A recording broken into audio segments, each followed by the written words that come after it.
On this episode of ResiWeek, COVID-19 cancels tech summits and shaping your workplace culture. All this and more on this episode of ResiWeek.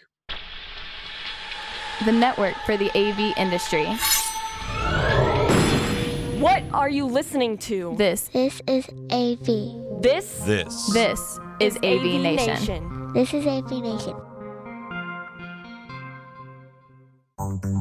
This is ResiWeek, episode 215, People First. Support for AVNation is brought to you by Middle Atlantic. What great systems are built on. Welcome to ResiWeek. This is your weekly roundup of all the latest news and stories for the residential AV industry. I'm your host, Matt D. Scott for AVNation.tv. And this week, I'm pleased to be joined by two of my longtime friends. First, we have Haggai Feiner. He is the CEO of Access Networks. How are you, sir? I am very well. Thanks, Matt. Thanks for having me. Thank you so much for being here. Then we have Giles Sutton. He is the Senior Vice President of Industry Engagement for CEDIA. How are you? I'm awesome, Matt. Good to be on the show. All things considered, we're doing well. And that's our subtle lead-in right there, all things considered. All right. I like to give you a segue. Thank you. I appreciate it. And I need it. Let's kick this. We're going to kick this off with a story from a couple of days ago, and it'll all tie in. The show's going to be exactly what you think it's going to be.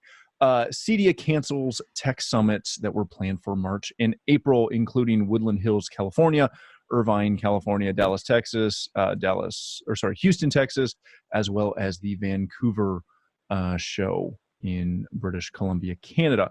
Giles, I'm going to start with you on this. Obviously, some of this came out of the potential for exposure at I believe the Fort Lauderdale location, which sent you and the rest of the CEDIA staff, as well as some manufacturers and integrators from the South Florida area, home to self-isolate for a couple of weeks.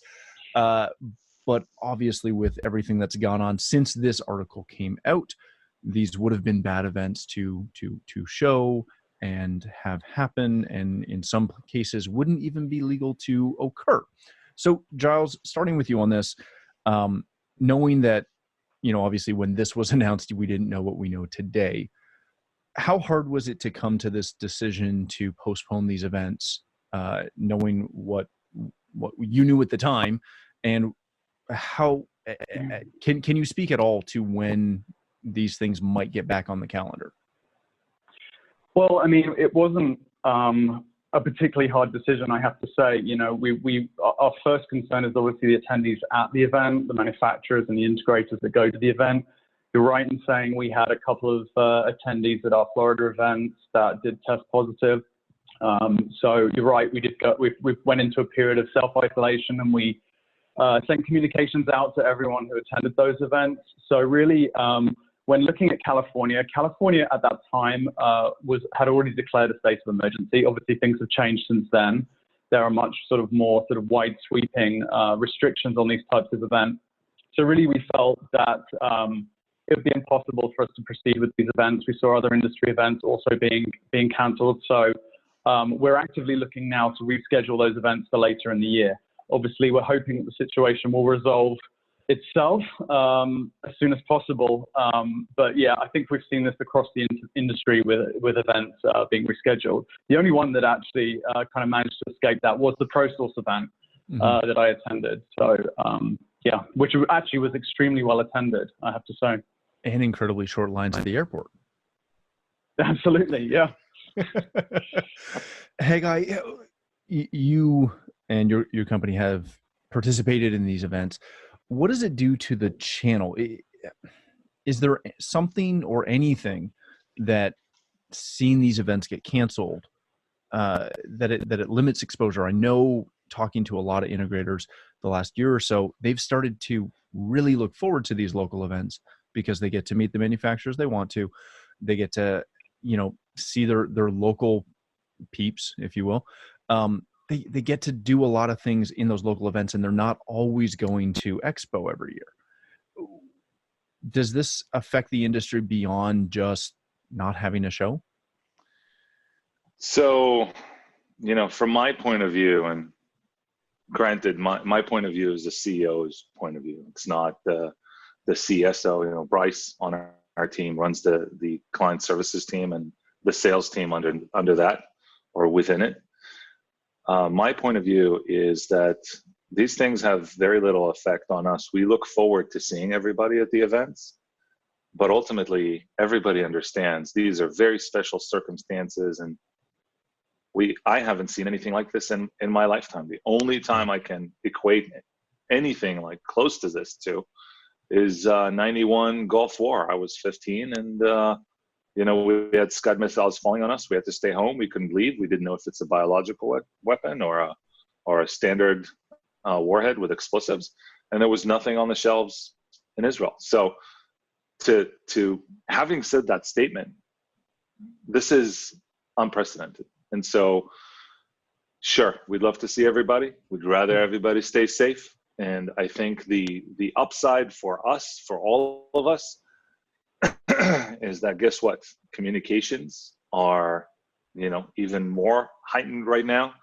Everybody understands the importance of well-functioning home on all of its levels, and why, for example, health at home is important. Your home automation system is important. Your network is important. Mm-hmm. And this is what we fall back to. I think this entire event actually reinforces the need for our industry to not only be doing the high end, but doing all the jobs. Any job we can put our hands on, we should be involved in. It's going to be easier to communicate that to the homeowner moving forward. So let's kind of pull that thread for a minute, and the show's kind of going to go all over the place. We're not going to likely cover as many stories as normal. When you say that, this morning I was on site. I had to send a text to my client at like 7:30 in the morning because they're on the other side of town, and it takes time to organize things and get people there, saying, "Hey, do you still want us in your house?" You mentioned communication. Obviously, that's going to be a big part going forward. What are integrators? What's the best practice here? Is there a best practice, or is it going to be kind of a feel this thing out and see how this goes? Because selfishly, I've got a 5-month-old. I don't want to personally go into anybody's house that may have this, let alone if they want me or any of my people in their house. What's your take on that, Haggai? Yeah, I personally know a couple of people that have been infected. It can happen to anyone, and obviously we don't want to expose ourselves to anything when we absolutely don't have to. Mm-hmm. And so you're going to have to use your best judgment here. It's not a simple thing to decipher. I would say as well, there are going to be regional differences.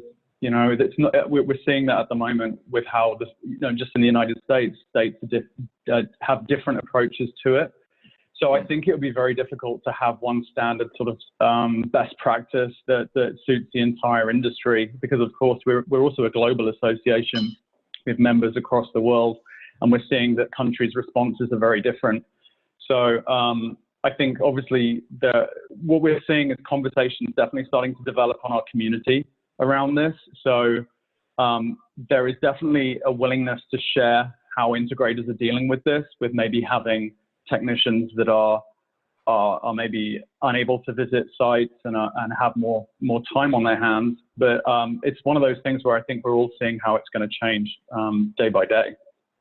Yeah, because I know I was on our sister kind of more commercial show, AVWeek, on Friday, and we talked about the uptick in remote work, and not just remote work for people on our teams and people in our offices and our companies, but our clients who are now sometimes thrust into a ton of remote workers. Obviously, this is a good position to not sell, but to make the case for why we want to monitor networks, why we want remote access for everything else. Giles, is there enough of an opportunity here, or is the industry to a point where we can offer some of our employees a significant enough amount of remote work, or are we not there yet for the majority of integrators? I think there's a number of challenges. I'd like to say yes, but I think we still have a number of challenges in that we are fundamentally a hardware-based industry. You know, I think you can argue that the future for our industry is not necessarily hardware-based, and I know there's been countless discussions on that. But I think ultimately, our members, integrators, are in the business of installing products in people's homes. You know, I 100%. All these homes should be monitored, and there should be an ability to maintain them remotely for sure. But I think we're definitely not at the point yet where we can go to a completely remote model for this industry. All our manufacturers are still making product that needs to be installed, you know, in the home. So it's not something that we can really get to just yet. Yeah, very good. You can't install a rack remotely. Well, you could just, I don't know which drone is strong enough to carry it. But if you got enough together in that hive mentality, maybe you could drop it into place. All right, let's somewhat sort of switch topics, although this is in the same vein. This comes to us from Benefit News, how workplace culture can empower your employees. And you might ask, how does this tie into COVID and all the other craziness that's going on? But this is kind of the key. One of my clients locally, we work in both their home and their company. They own a local entertainment, bowling, arcades, that type of business. They've got a couple locations. They shut down as of Sunday night, and they're continuing to pay their employees and do all those good things. We saw the major sports teams obviously cancel all of their events, and it took a couple of days, and really some high-profile athletes saying that they were going to, at the very least, donate money. I'm thinking of Kevin Love and Zion Williamson, and a couple of the baseball players said that they were going to donate money for all of those, you know, likely minimum wage employees that greet you at the gate, take your ticket, serve you popcorn and food at the event. When we start looking at corporate culture in our community, we talked on the AV and the AM chat on Sunday about the number of people within our industry, both the residential and the commercial side, that are going to have a little less to do the next couple of days. Haggai, let me start with you on this, because you are, without trying to butter you up too much, you understand this. You and I have talked for years. I'm trying to think how long I've known you now, but for years, about how you've built a phenomenal culture there at Access Networks, and your employees love working with you.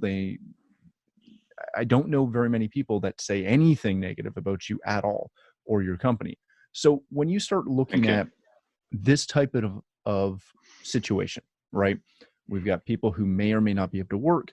You can't necessarily, you can only clean, you know, the warehouse or the trailers too many times, right? You just can't have somebody doing that for 2 weeks straight. How do you build a culture where not only can you support your employees through these types of times, but you can also empower them and really make them feel part of the team on a normal day? That's a good question. So for me, and this is something, by the way, we've talked about at Access long before COVID-19 became a thing. Mm-hmm. But people come first, family comes first, like your not work family, your personal family comes first, and work comes after that. Whatever it is that you have a priority in your life, work will come in a little later. And I'm okay with it. I prefer it this way, because that to me is a healthy balance, both for my household and I believe for everyone else's household. And so even going into this, we already had the right angle, right, to come into all of this. What we've done within Access is, first of all, we're having ionic filters installed on all of our HVAC systems. So these are filters that are actively removing bacteria with whatever it's doing inside of it. It's killing all the bacteria and germs and viruses that travel through it, trying to, not just with COVID, but anything else that travels through the HVAC system, kill that, so that we don't infect other people. We have, and again, asking for people to use their best judgment, we open our doors for people to bring children to work if they had absolutely no other option. But again, the preference is that you stay at home And so the people that can stay at home will isolate themselves and stay at home with their children. People who have to be at the office, which is really for us, the warehouse guys that are handling logistics and all the packages that come in and out, those guys don't have a choice. They have to be there, and we need them there for our business to continue and function. Mm-hmm. And so that unique group of people can bring their children to work, and we will have activities and try to set it up so that we already have an inviting environment, right? So that's another way. Obviously, everybody's worried about what's going to happen. I'm trying not to worry too much. I see this as, if you think about COVID-19 as a pebble dropped into a pond of water, there is the first set of waves, which is exactly what you described. If it's the storefronts, it's the restaurants, it's the sport venues, music performances, all those things are canceled. The integrators, I believe, are more so on the outer edge of that ripple effect, because home technology for us, and I think also on the commercial side, people want their stuff to keep running and want to conduct business, even if it's remotely. There's a lot we can do remotely. Our workforce is largely remote at this point, which is kind of fascinating. And thankfully, access both on an infrastructure level and an angle level is ready for this stuff to happen. And so, sorry, I should mute my my phone. And so I feel very prepared, right? Not that I planned on something like this happening, and everybody at Access knows that I will personally do whatever I have to do for the show to go on, right? Regardless of what happens in the marketplace. I think a lot of businesses have a certain level of tolerance, be it a little or more so, when it comes to disruptions like this. And I think our ability to go back to work, and all of our team members, I don't call them employees because maybe technically they're employees, but to me they're team members. They're members of my team, and we all work together. My team members go to work with a quiet mind and a quiet heart, because they know that we have an executive team that's strong, that's on top of it, that's thinking about creative ways to address the challenge. And as things unravel, while we are on the outer edges of this thing that dropped on us, when these things become real and they are threatening to our business, there will be other measures that we can take to make sure that everybody is kept afloat. So that is, my little internal plan. And I think with integration, you're right to say, hey, should I go out to see said client? And that's not a question I can answer, because we all need to use our best judgment. But I think there is a conversation to be had with clients. If they're comfortable for you to come out, if you're comfortable yourself to go out, then I think we should try and maintain that flow of business, so that people feel like we have their backs, not just, check out, okay, COVID-19, I'm not working for the next 3 weeks. That's what my daughter's preschool did, without not remote instruction, no options, no fallbacks. And I think that's damaging. But when you remain engaged and you continue to communicate and maybe do things remotely when you can, and really show people that you're there for them in every which way you can, that builds relationships. You take these lemons, let's make some lemonade. Yeah, I think this is really that opportunity that HCPs have to really prove how much they care about their clientele and their people. Yeah, 100%, 100%. My people. Giles, speaking of your people and the people that work in your company, how do you develop that? Because let's be fair, most HTPs, most integrators, they come out of that, I started this company from scratch, I did, yada, yada, yada. You and I have both been there. We both have started integration firms from nothing, as has Haggai, just on the manufacturing side. How do you develop a culture to where you're, I'm going to use this for phrasing, where your employees feel like team members? How do you get them to buy into what you're doing?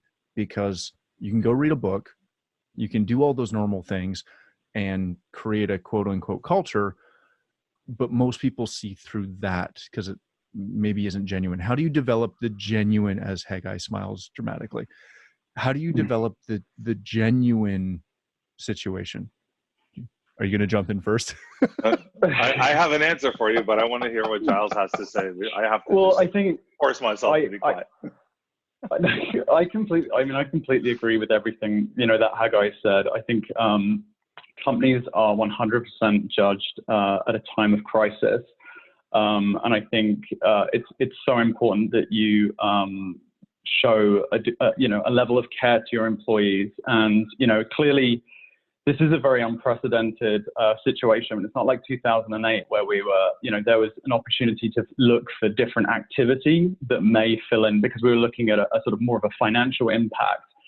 We're faced with a situation where, employees of integrators may not actually even be able to leave their homes or leave their offices. So that is a different situation altogether. I think in terms of the care elements, I think a focus on your employees' professional development at this time would be a good aspect, in addition to the steps that Haggai spoke about in terms of addressing the personal aspect of an employee's life. So maybe focusing on education for an employee, how they can develop their career, so that kind of focus. But in terms of empowering them, I find with my team, it's just important to share the vision of where we want to get to and just being very clear so it's very important as the leader of the team to really set the direction, the tone, and that really, and allowing your team to really have input in how you get there. So clearly, that is, I think, the role of the leader is really to set the direction, the course, and I think your employees feeling like they are very much part of reaching that destination is the most important thing. So, it's not just saying, this is how we're going to do it, it's this way, that everyone who comes to the table has ideas that are actually of value and are considered. You give everyone consideration. You don't just ignore people's opinions. I think that's the way you do it. That's my feeling. I'm interested to hear Haggai's thoughts. So, not too long ago, back in December, we had a meeting in Easton, which was our annual all hands on deck kind of meeting. That's the second year we've done that, where everybody from all over the country and the world came together as one team. And I had the opportunity at that event to deliver a presentation about my vision, not just for the company as far as direction, and where we want to go, if it's commercial work, if it's, the different things we wanted to prioritize, like network security or what have you. But where I started is actually had nothing to do with all this stuff. I started with the team. And what I've realized over the years is that while Milton Friedman in 1973 or 1976 had an article in the New York Times that every business school now refers to, which spoke to the purpose of a business. And Milton Friedman thought that the sole purpose of a business was to deliver profit to shareholders. And everything else came in second. And that's what I was taught at business school.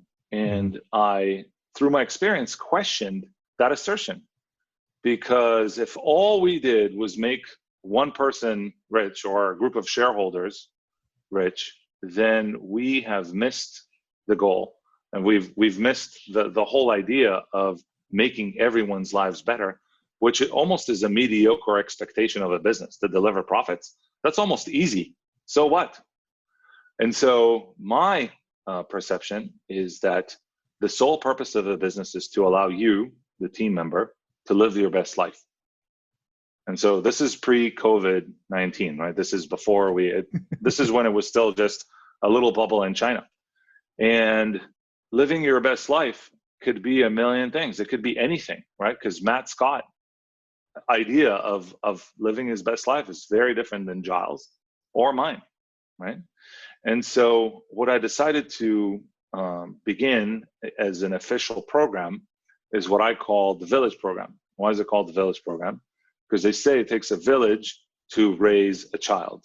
And I think it takes a village for you to live your best life. And your village, in our case, is access networks. And so, this is the case in every business, and I think especially in our industry, where things are a little more personal and people care more, and there are so many nice, embracing people in our industry. And look at our people on this call. That it means even more. And so what does that mean? To me, the Village program can't be really defined in writing, because it could be anything that stresses you out, that is a challenge for you in your personal life. You can bring it to us, to me, to the executive team. We're going to have a discussion and see how we can help you. And we've received several requests for various things that you would never see usually a business get involved in. But we get involved in those things. If it's childcare, if it's immigration status, if it's, you name it. If you want to buy an electric vehicle and do some good to the world, which I have, of course, a little bit of affinity to that. There's also support there. Right, a little bit. Just a little bit. And the law is tough, because it asks you to give everybody the same thing, right? Because we want equality. But at the same time, how can you do that when everybody needs something a little different?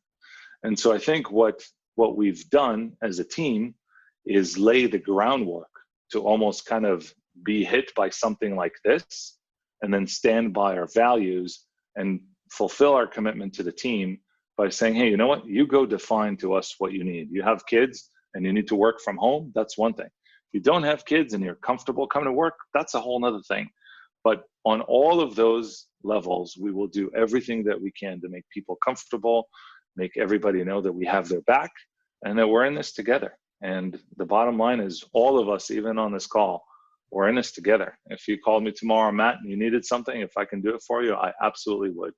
And regardless of business or anything, I think the entire industry, and that's where we shine, is in moments of, just like Giles said, in moments of need, when things are uncertain, I want to be that constant in that huge equation of things in life for my people, for my family, for my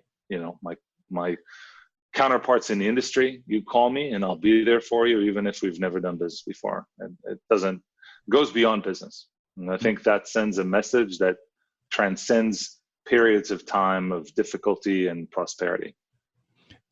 Is there a difference between, in your mind, is there a difference between quote unquote kind of social responsibility for your team members and trying to build a business? Are they one and the same? Are they like, does one outweigh the other? Is it a, at this time, this works and we'll reevaluate down the road? Culture eats strategy for breakfast. All right. It's true. You don't have the culture, forget about your strategy. It's not going to materialize. If you build, it's not even culture. It's personal relationship with people that and they know you. And it's also beyond, you don't wait for the crisis to start doing things for people. That's too late. Yeah. I've been practicing this and I've learned a very bitter lesson. I wasn't always like this, and I've made a very big mistake once upon a time. And I denied one of our team members the ability to spend Christmas with her grandmother at home cooking. And guess what? The following year, her grandmother passed away. And I was the person that prevented that opportunity from her being at home with her grandmother. And I will never forget this. It's a scar for me. And ever since that happened, and I've been mourning that time for forever, I thought, hey, I got slapped on the face and I need to learn from this. And the best thing I can do is pay it forward by changing the way I think about the world. And people first, you're not going to have a successful business if you don't put your people first. And even if you think that you're successful, the first time something bad happens like this, you're going to show your cracks everywhere. Very good. All right, gentlemen, let's leave it there because that was a really good point. Thank you so much for joining us. I know this is a entertaining time, but some of us have some extra time at home right now. Sorry, it's not too soon for that joke, is it? I can make that joke. Yeah, I think it's good. We've been home. Haggai, thank you so much for joining us as always. If people want to connect with you, learn more about Access Networks, where can they do that? Well, now it's accessnetworks.com. So we have a new domain. Go there, or you can email me, Haggai, at accessnetworks.com. Excellent. Thank you, sir. Giles, if people want to connect with you, learn more about CEDIA, get connected, all that fun stuff, where can they do that? They can email me at gsutton@cedia.org or find me on Twitter at CEDIAGiles. Excellent. Thank you. And for me, Twitter, Haggai.Finer. Go ahead. I should also say we have a podcast that's gone live today where we have a professor from Butler University talking about business disruptions in the current state of the world, talking about working remotely, spikes in absenteeism, and supply chain issues. So definitely check that out. It's our CEDIA podcast. Yeah, definitely.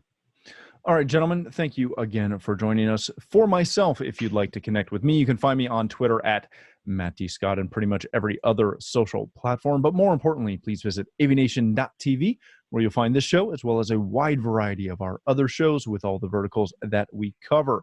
When you visit the website, please take a moment to check out our supporters. We're extremely thankful for their support and ask that you check them out as well. Thanks again for watching. That's all the time we have for this episode of ResiWeek.